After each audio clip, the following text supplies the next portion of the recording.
আপনাদের সম্মুখে পেশ করছি। আপনারা দেখেছেন মিশরে একটি নির্বাচন হয়েছিল। মিশরের বর্তমান প্রেসিডেন্ট সিসি একটা নির্বাচন করেছিল। নির্বাচনের 1 মাস আগে 1 লক্ষ নেতা কর্মীকে গ্রেফতার করে 1000 শীর্ষ নেতাকে হত্যা করে ওপেন রাজনীতি করে হাজার হাজার ভোটযুগীকে রাস্তায় নেমে তারপর হাসি তামাশা করে নির্বাচন করে সিসি বিপুল করে পাস করে আজকের প্রেসিডেন্ট হয়েছে। আপনারা দেখেছেন পাকিস্তানের নির্বাচন, যে নির্বাচন পাকিস্তানের আর্মি তথা পাকিস্তানের নির্বাচন কমিশনার শতে শতে বিপ্লবী নেতাকে অ্যারেস্ট করে লক্ষ লক্ষ নেতা কর্মীকে জবাবদিহিতামূলক জেলে ঢুকিয়ে দিয়ে তারপর নির্বাচন করেছে। আমরা 7ই নির্বাচনকে বয়কট করেছিলাম কেন? সেটি দেখেছি বর্তমান বাংলাদেশ সরকার তরুণ লক্ষ লক্ষ বিপ্লবী নেতাকে অ্যারেস্ট করে তারা নির্যাতন করে তারা নির্বাচন করে আজকে তারা দেশের নির্বাহী প্রধান অধিকার হয়েছে। ভারত উপলব্ধি করতে পেরেছে যদি আগামীতে ক্ষমতায় আসতে হয় তাহলে বাংলাদেশ, মিশর এবং পাকিস্তানের ভিতরে একটি নির্বাচন করতে হবে, না হলে মোদি গাদ্দার সরকার ক্ষমতা আসতে পারবে না। মোদি সেই তদবির আদায় করে সেই তদবির জপে আজ সে নির্বাচন করছে ভারতের লোকসভা নির্বাচন। আমরা দেখছি সারা বিশ্ব থেকে গণতন্ত্র নামে যে একটি প্রতিষ্ঠান তা নির্বাচনের মাধ্যমে ধ্বংস করছে বাংলাদেশ এবং ভারত।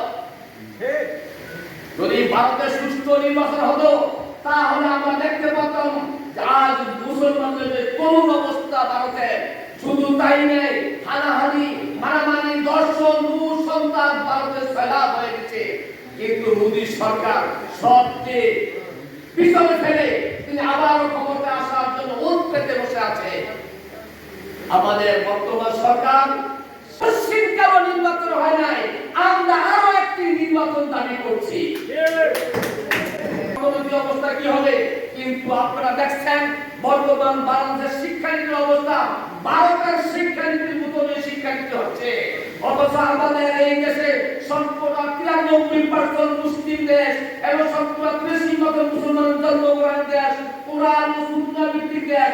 কিন্তু আজ প্রত্যেকটা নয়, বিশ্ববিদ্যালয়ের শিক্ষকরা আজকে ভারত থেকে ডক্টরেট ডিগ্রি নিয়েছে, আমাদের দেশের শিক্ষার উপরে ওত পেতে বসে আছে। আপনারা জানবেন সরকার ক্ষমতা আসার পরে আমাদের চিকিৎসা নীতি অবস্থা কি হয়েছে। দৈনিক লক্ষ লক্ষ মানুষ ভারতে গিয়ে চিকিৎসা নিচ্ছে, আর ভারত সরকার এই চিকিৎসা সুবিধে কোটি কোটি টাকা বাংলাদেশ থেকে হাতিয়ে দিচ্ছে। কিন্তু আমাদের এই সরকার চিকিৎসার ব্যাপারে কোন মাত্র সুযোগ শব্দ করছে না, এমনকি মাথায় চিন্তা নিচ্ছে না যে বাংলাদেশের জনগণকে সুচিকিৎসা দিতে হবে। আপনারা দেখতে পাচ্ছেন প্রত্যেকটা পত্রিকায় এমন লেখা হচ্ছে একটা প্যারাসিটামল ট্যাবলেট পর্যন্ত 2 নম্বর হয়ে গেছে।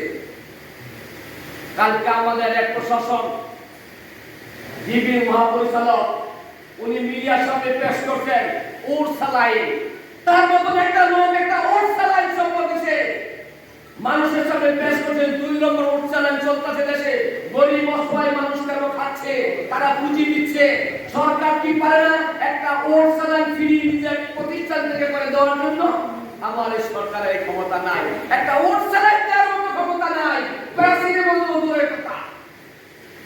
আমি এই সরকারকে বলবো মানুষের দুর্ভোগকে দূর করতে হলে, অর্থনীতি চাঙ্গা করতে হলে, শিক্ষা ব্যবস্থার উন্নতি করতে হলে, দেশের মুদ্রানীতি সুন্দর করতে হলে আপনি ওসিরি আবার করতে করুন একটা গণতন্ত্র মুখে নির্বাচন দিন, একটা সুস্থ নির্বাচন দিন যেখানে দল মত নির্বিশেষে সকল মানুষ আসবে, নির্বাচন করবে, দেশকে কি সোনার বাংলাদেশ গড়ে তুলবে।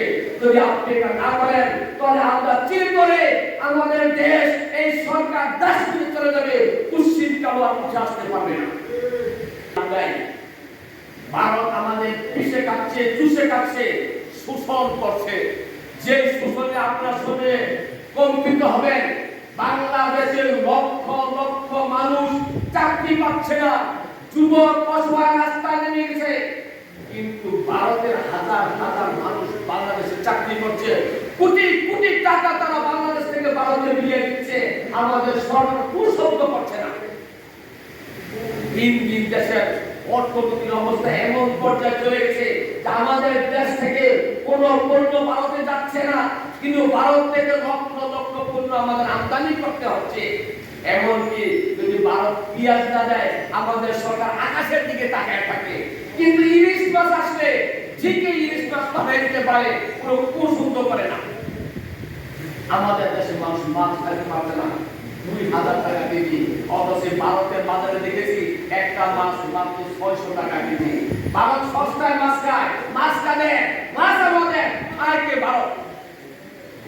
আমাদের দেশের গ্যাস সিলিন্ডার গ্যাস আমরা 1280 টাকা দিয়ে ক্রয় করে জ্বালাই, কিন্তু ভারতে আমাদের গ্যাস মাত্র 780 টাকা দিয়ে ভারতে পাওয়া যাচ্ছে। আমাদের দেশে সোয়াবিন তেল 170 টাকা আমরা কিনি, অথচ আমাদের দেশে সোয়াবিন তেল ভারতে পাওয়া যাচ্ছে মাত্র 120 টাকায়। কেন অর্থনীতি এই বৈষম্য থাকবে? আমি সরকারকে বলতে চাই, দেশের সাথে, মানুষের সাথে, জনগণের সাথে, অর্থনীতির সাথে আপনি ভারতের প্রেম প্রীতি বাদ দেন। দেশে একটি সুষ্ঠু গণতন্ত্র অধিকার চালু করার জন্য আপনি নির্বিশেষে কাজ করেন, না হলে আপনি দেশ থেকে আপনি সমস্ত কিছু লুটপাট করে দেন, জনগণ আদায় করে নিবে তাদের গণতান্ত্রিক অধিকার। সময় এসেছে।